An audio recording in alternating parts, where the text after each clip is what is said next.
Airflow DJ.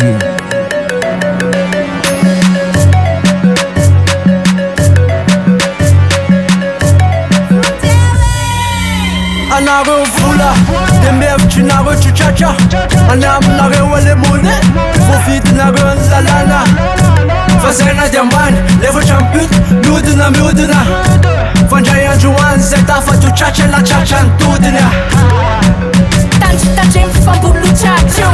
Samba canto tudo no avião. Se panora sua famosa. Mas samba chambunga la yer si tu man. Se sum total yanzan we. No fa vei va kalamzan. Vere la mana poca magala cha tu vita mura. Bulatsi tanya tambura. Vitane mano man so takunen na zebotara ke o.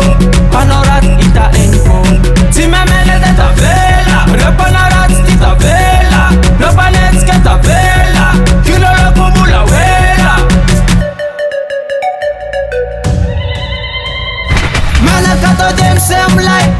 Opu fara dewe mamai. Manida idare madinika. Rats lutim seno madinika. Scoop nenga fakudara saretu mfiana natan.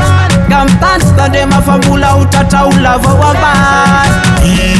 Fambolu tatio, fandesena nutanzu na yatio. Bola tanya tanana fabakio. Takaraka fula mpande. Matua tstaza na bola mtatu. Msango tugotena na tkomba. Garamila peanza na aria kom turfo na tena folela.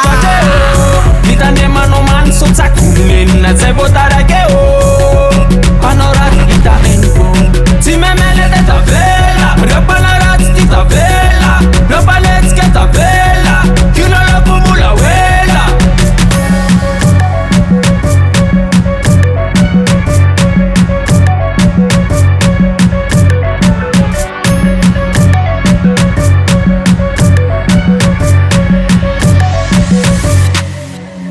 Angala cha tweze lakzan.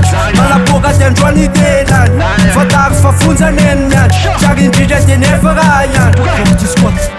Tantu na lesi mbolu chacha. Anyo gina tumetu. Get ya fona solta. Forti squad ya champs. Attack takolo bukana. Keva sa jam tutan tanala. Sidam sikbul fitayan. Fandayan tukanu sarula. Wasara was fadese na nai. Balala na for Mike side. Asa tacha les mbolu chacha. Mbolu chacha tantu na papa. Bulu chacha o. Mitane mano man so takunen na zebotara ke o.